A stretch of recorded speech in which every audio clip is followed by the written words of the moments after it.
tubig. Marami puntahan, pwede ka pumunta sa Biwok. Pumunta po kayo doon sa Ocean View po. Yung Ocean View Park, yung may kataasan na 200 steps yata yun. Dollhouse. The Enchanted River. Yung Enchanted River. Picnic, tsaka bonding, family. Of course, the Tinoyan Falls. Tinoyan Falls. Wala, doon lang magpapahinga. Gawa ng mga magandang plano sa buhay, ganun. Siyempre, kanilang tourist destination dito, ang tinatawag nilang Tinoyan Falls. Itong tricycle na to, ready for tourists. Laga na, ha? Nice painting, kuya. Kuya, ano po pangalan nyo? Aurelio Bagutsay. Aurelio Bagutsay. 20 years na po kayo dito. Almost 30 na. Dahil 26 ako sa pick-up noon. Pick up talaga. Oo, dati ako pick-up employee. Okay, isa sa mga empleyado ng Pick-up. The Great Pick-up, yung paper mill na pinag-uusapan natin kanina. Para makita yung ko, advertisement na. Yan! Ba't ina-advertise nyo po yan? Oo, dahil yun ang dito. Ayan po yung Tourist spot.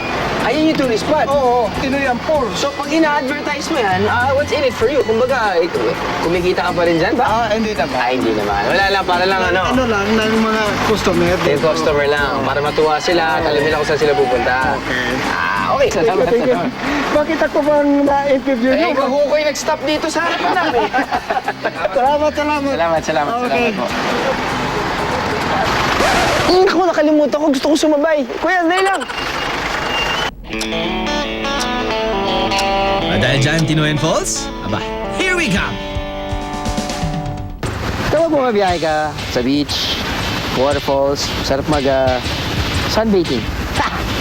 Eto, sunbathing while riding on a tricycle, or should I say, habal-habal, going 60 kilometers per hour without any helmet!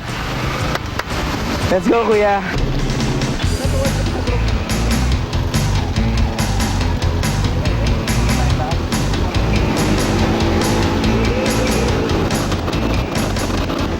Bato, kuya! Bato!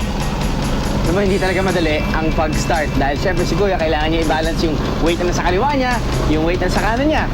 Pero once na nag-start na at nagkaroon na ng momentum yung mismo motorsiklo, madali na, ano kuya? Wow! Hindi ako maligot! Ang kanta ng pot ko eh! Hindi talaga, parang mas nahihirapan kami dahil natatakot kami para kay kuya. Parang gano'n. Pero yung upuan namin ni Alan, actually hindi siya gano'n komportable dahil nakakatakot din eh. Sabi kasi ni kuya, yung normal stance or normal seating, ano ba tawag dyan? Normal seating position ay yung paa nasa harapan. Diba? Hindi dapat nakaganyan. Okay, so hindi ko nagagawin yan dahil mukha. Alam mo, yun yung maganda dyan sa probinsya eh. Nagkakaroon sila ng sarili nilang version of means of public transportation. Motorsiklo. Pero maglalagay sila ng plywood sa left and the right. At pwedeng sumakay dun mga tao. Maximum of 6. Well, 6 normal weighted people. Okay? Tinanong ko kasi kay kuya yung sinakyan namin. Pag overweight, 4 lang. Pwede kang tumayo. Depende yan sa'yo. Ako, kaya ko eh. Okay lang. Matalo mo yung... Hindi, kaya ko.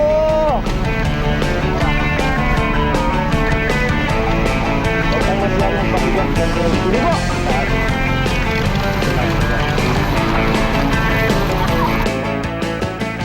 Medyo may rough road ka pang daraanan papuntang Tinoyan Falls. Sana naman kapag lumakas ang local economy, mapasimentohan na yung daan, di ba? Mula sa town proper ng Bislig, aabuti ng mga 30 to 45 minutes ang biyahe papunta sa pinagyayabang na Falls ng Bayan. Dito na tayo sa Tinoyan Falls. Tinoyan Falls? Wow! Ito ba yung version ng Niagara Falls sa Pilipinas? Yes, this is the widest waterfall in the country. Okay, kala ko yan. Dito lang. Meron pala doon. Meron pa doon, ito pa yung anak. Nandun yung nanay.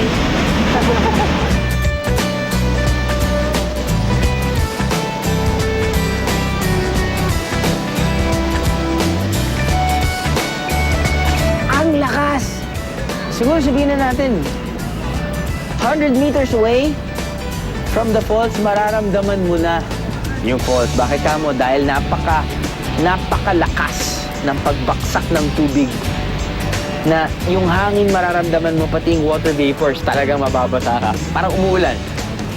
Pero hindi pa baba. Umuulan sideways. Tinuoy-an.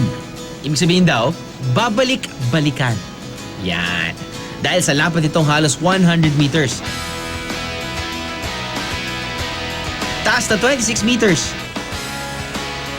Hindi mahirap isipin kung bakit binabalik-balikan nga ang nakabibighaning falls na ito. Now, pwede raw maligo sa may baksakan ng falls. Yan eh kung malakas kang lumangoy para hindi ka matangay ng agos ng tubig. May balsa raw na pwedeng magdala sa'yo sa ilalim ng falls. Pero dahil nakakadaan lang bagyong Pablo, nawasak ang balsa. Pati na rin ang hagdanang magdadala sa'yo sa tuktok ng falls, yun, sira din. Sayang naman. Kung di mo trip maligo, no problem. Pwede naman mag-picnic sa tabi ng falls. 30 minutes to an hour lang dito. Nako, siguradong busog na ang mga mata mo sa tanawin na umaagos na tubig. Pero kung hindi mo trip ang rumaragas ang falls at medyo daredevil ride na habal-habal, well, why not spend an hour or two sa Baywalk? Pwede kayong mag-relax sa kanilang Chocolate Beach.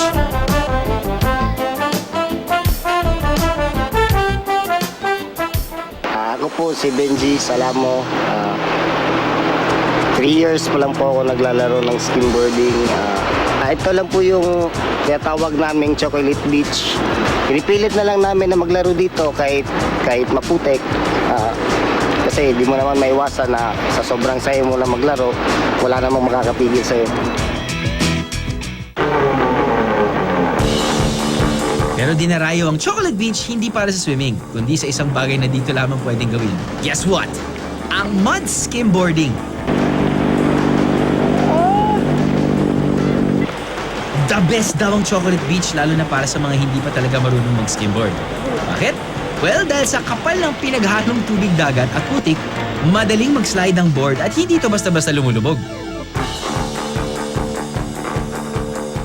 Basta, handa ka lang dapat maputikan.